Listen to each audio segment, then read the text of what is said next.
Hello friends, आप सभी का एडुगेल लर्निंग अकेडमी पे स्वागत है। आज हम मैप सीरीज का पार्ट 4 कवर करेंगे। इससे पहले के 3 पार्ट और भी आ चुके हैं और इसकी टारगेट ऑडियंस होगी क्लास 10th के स्टूडेंट्स। तो जो हमारा टॉपिक है वो है एनर्जी रिसोर्सेज। एनर्जी रिसोर्सेज में हम कवर करेंगे पेट्रोलियम को। पेट्रोलियम किसके अंडर आ रहे हैं? कन्वेंशनल सोर्सेज के अंडर। मतलब ये नॉन रिन्यूएबल सोर्सेज हैं एंड ये कुछ टाइम पीरियड के बाद वेनिश हो जाएंगे और इनकी दोबारा फॉर्मेशन होना इट्स नेक्स्ट टू इम्पॉसिबल। तो चलिए ये जान लेते हैं कि पेट्रोलियम वर्ड का मतलब क्या है, कैसे इसकी फॉर्मेशन हुई और इंडिया में इनकी लोकेशन कहाँ कहाँ है जहाँ से हम पेट्रोलियम को एक्सट्रैक्ट कर सकते हैं। तो पेट्रोलियम वर्ड जो है वो 2 वर्ड से मिलके बना है। एक है पेट्रा, पेट्रा का मतलब है रॉक एंड दिस दूसरा है ओलियम, ओलियम का मतलब है ऑयल। तो इसे कहते हैं हम रॉक ऑयल। तो इसे हम क्यों कहते हैं रॉक ऑयल ये भी जान लेते हैं। तो इसको जानने के लिए हमें ये जानना पड़ेगा कि पेट्रोलियम की फॉर्मेशन कैसे हुई। तो कुछ 300 to 400 साल मिलियन ईयर पहले हमारे मरीन ऑर्गेनिज्म थे। उसमें क्या थे? कुछ प्लांट एनिमल थे एंड कुछ प्लांट स्पीशीज थे एंड कुछ एनिमल स्पीशीज थे। तो जो एनिमल स्पीशीज थे उनको हम जू प्लैंटोन्स कहते हैं एंड जो कुछ प्लांट स्पीशीज थे उनको फाइटो प्लैंटोन्स। उनके साथ कुछ एक्सटेंसिव यानी लार्ज साइज मरीन ऑर्गेनिज्म भी थे और जैसे जैसे इनकी डेथ होती जाती है वो क्या करते हैं, वो ओशन बॉटम में डिपॉजिट होते जाते हैं। और जैसे ही टाइम पास हुआ और उसके ऊपर क्या हुई, सैंड एंड सिल्ट की एक लेयर डिपॉजिट हो गई और कुछ टाइम पीरियड के बाद ये लेयर और ऊपर बढ़ती गई और इनके ऊपर लेयर्स टू लेयर एक्युमुलेट होते रहे। तो जब इनके ऊपर बहुत सारे लेयर एक्युमुलेट होते गए तो इनके ऊपर प्रेशर पड़ता रहा। किसका? सैंड एंड सिल्ट का भी एंड ओशन का भी। एंड साथ ही साथ इनको हीट सप्लाई भी मिलता रहा। हीट सप्लाई सनलाइट के फॉर्म में भी एंड सेकेंड मेंटल जो हमारा ओशन लेयर सरफेस के नीचे है वहाँ से भी हॉट, जो मेंटल है हमें पता है लिक्विड फॉर्म में हॉट फॉर्म में है, तो वहाँ से भी जो है वो हीट सप्लाई होता रहा। तो ये जो ओशन और प्लांट के रिमेन्स थे वो किस में चेंज हो गए? गैस एंड ऑयल डिपॉजिट में चेंज हो गए। और ये सैंड एंड सिल्ट की फर्दर लेयर डिपॉजिट होते गए। कुछ टाइम पीरियड के बाद ये जो लेयर है वो रॉक में चेंज हो गया। तो जब रॉक में चेंज हुआ तो ये क्या हुआ, रॉक के बीच में क्या है? Oil and gas. इसलिए हम क्या कहते हैं कि रॉक ऑयल। तो जो रॉक है वो यहाँ इसको कैसे प्रिवेंट करता ऑयल एंड गैस को? क्योंकि जो यहाँ की रॉक है वो है नॉन पोरस, मतलब किसी चीज़ को अलाउ नहीं करते इस लेयर को डिस्टर्ब करने में। तो जो हमारे नॉन पोरस रॉक है उनके बीच में क्या है? Oil and gas. गैस जब ही कन्वर्ट होगा जब यहाँ से हीट सप्लाई होगा और हीट क्या करेगा? ऑयल को गैस में कन्वर्ट कर देगा। तो यहाँ हमारे नॉन पोरस रॉक के बीच में जो हमारा यहाँ पे है क्या है? Oil and gas. And further pressure में ये ऑयल एंड गैस में कन्वर्ट हो जाते हैं। तो जो हमारे ऑयल एंड गैस जो रॉक है इनमें क्या होता है, कुछ जो नॉन पोरस रॉक है उनमें कुछ क्रैक्स आ जाते हैं तो इनमें भी जाके ऑयल इकट्ठे हो जाते हैं और यहाँ से भी हम रॉक को निकाल सकते हैं। तो जो हमारे रॉक है वो किस टाइप के रॉक होते हैं? जनरली सेडिमेंट्री रॉक होते हैं। तो सेडिमेंट्री रॉक को जब हम देखते हैं तो उनमें बहुत सारे लेयर्स होते हैं। उनका जब हम एक डाइसेक्शन करके देखेंगे तो उसमें हमारे पास बहुत सारे लेयर्स दिखेंगे इस तरीके से। और इनको हम कहते हैं एंटीक्लाइन। जो ये उठा हुआ कर्व सरफेस रहता है उनको हम एंटीक्लाइन कहते हैं और यही कर्व सरफेस अगर नीचे की तरफ हो तो हम इसे सिंक्लाइन कहते हैं। तो जो हमारा पेट्रोलियम है वो एंटीक्लाइन से ऑब्टेन होता है एंड जब कुछ क्रैक्स या वीकर सेक्शन होता है उसमें क्रैक्स पड़ जाते हैं तो वहाँ पे भी जाके वो ऑयल एक्युमुलेट हो जाता है और वहाँ से भी हम ऑयल को निकाल सकते हैं। और ऐसे ही गैस की भी फॉर्मेशन होती है। तो पेट्रोलियम का रॉक ऑयल क्यों बोलते हैं ये समझ में आ गया आप सभी को। उसके बाद पेट्रोलियम जो है उसे लिक्विड गोल्ड कहते हैं। लिक्विड इसलिए क्योंकि पेट्रोलियम जो है वो ऑयल स्टेट में है, तो ऑयल क्या है? लिक्विड स्टेट में, इसलिए हम इसे लिक्विड बोलते हैं। गोल्ड इसलिए क्योंकि ये बहुत प्रीशियस है और काफ़ी टाइम लगता है। कितना time? 300 to 400 million year ago. इस टाइम पीरियड को दोबारा आने के लिए बहुत टाइम लगेगा जो नेक्स्ट तो इम्पॉसिबल है। और इतना टाइम पीरियड में दोबारा पेट्रोलियम बन सकता है, इसलिए हम इसे बहुत प्रीशियस है और इसलिए हम इसे लिक्विड गोल्ड कहते हैं। और सेकेंड, पेट्रोलियम जो है सेडिमेंट्री रॉक से ऑब्टेन होता है और इंडिया में पेट्रोलियम की सबसे ज़्यादा कंजप्शन होती है। 3rd रैंक पे इंडिया है जहाँ पे सबसे ज़्यादा ऑयल कंज्यूम होता है वर्ल्ड में। और वो कौन कौन से रीजन है जहाँ से हम मिनरल ऑयल को एक्सट्रैक्ट कर सकते हैं। मिनरल ऑयल का मतलब है पेट्रोलियम एंड सो ऑन, तो ये मिनरल ऑयल वो वाला ऑयल है। सबसे पहला रीजन है आसाम ऑयल रीजन, देन है Gujarat oil region and third है मुंबई हाई रीजन। तो सबसे पहला आसाम में कौन सा है, दिग्बॉय। दिग्बॉय जो है वो ओल्डेस्ट ऑयल प्रोडक्शन रीजन है। फिर है नाहरकेशिया, नाहरकेशिया जो है वो भी आसाम में ही है, और यहाँ से हम आसाम रीजन से, इन दोनों रीजन से नियरली 16% का प्रोडक्शन करते हैं, किसका, ऑयल का। देन आते हैं गुजरात ऑयल रीजन में।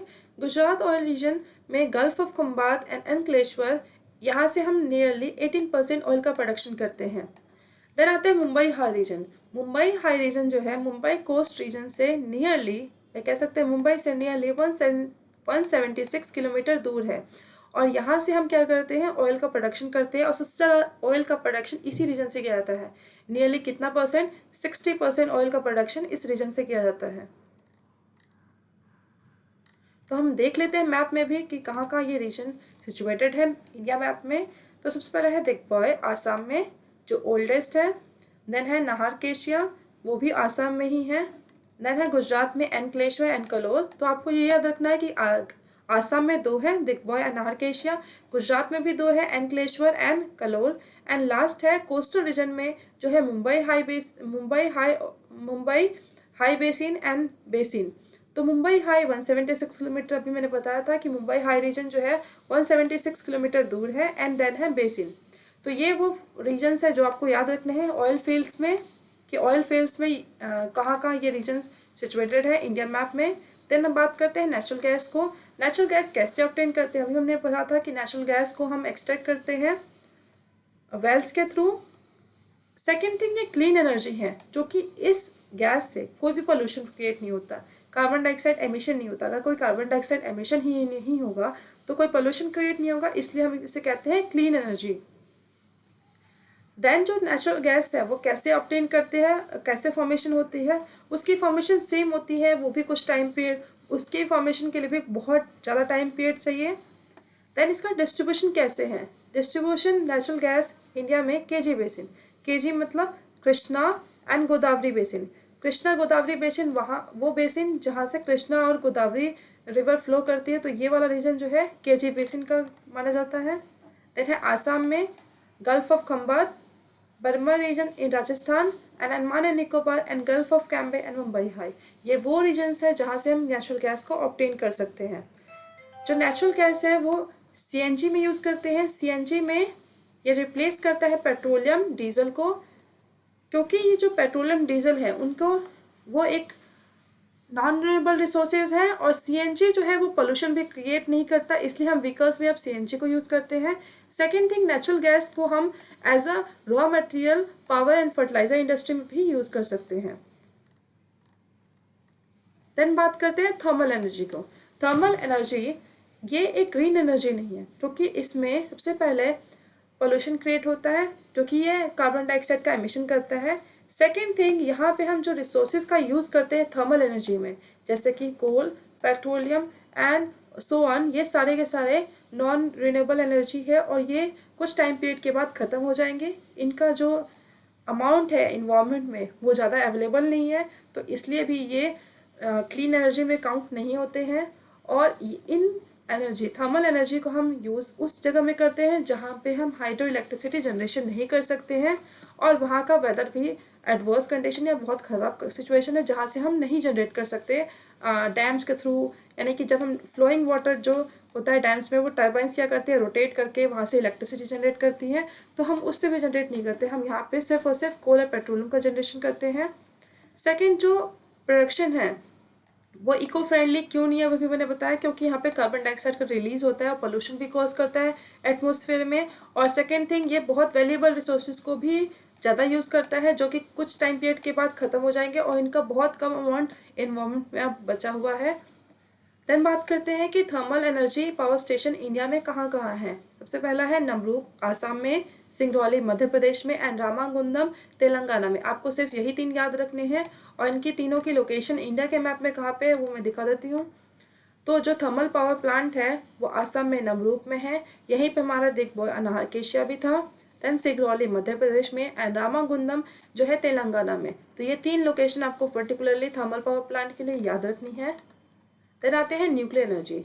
न्यूक्लियर एनर्जी कैसे हम यूज़ कर सकते हैं। न्यूक्लियर एनर्जी में एटम्स का एक्सचेंज होता है, मतलब कोई एटम्स, 2 एटम्स मिलकर एक एटम्स बनाते हैं, या फिर कोई एक एटम पर्टिकुलरली 2 एटम्स में टूट के कन्वर्ट हो जाता है। तो इसमें जो हीट रिलीज होती है उस हीट का हम यूज़ कर सकते हैं इलेक्ट्रिसिटी जनरेशन में, और ये जो एनर्जी है उससे भी हम इलेक्ट्रिसिटी जनरेट कर सकते हैं। तो न्यूक्लियर एनर्जी जो है पावरफुल सोर्स ऑफ एनर्जी है, क्योंकि इसमें क्या होता है, रिएक्शन चेंज होता है और इसमें जो एटम्स है वो चेंज होते हैं।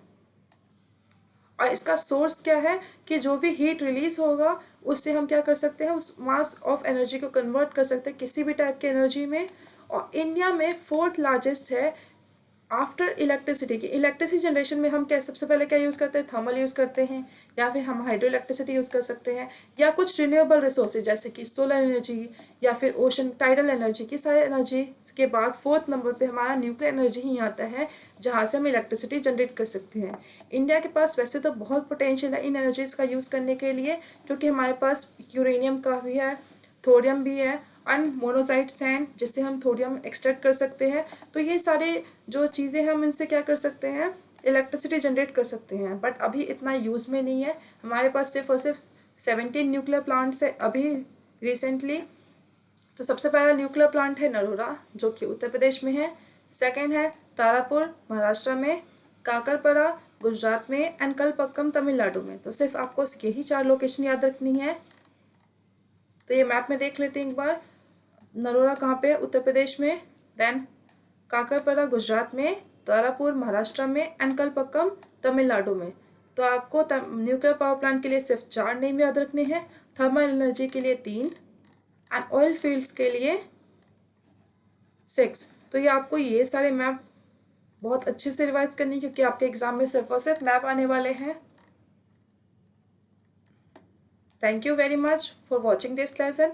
और एडुज्ञान लर्निंग अकेडमी से जुड़े रहने के लिए आप सब्सक्राइब बटन प्रेस कर लीजिए और बेल आइकन को भी प्रेस कर दीजिए, ताकि आपको फर्दर और भी नोटिफिकेशन मिलती रहे। Keep watching.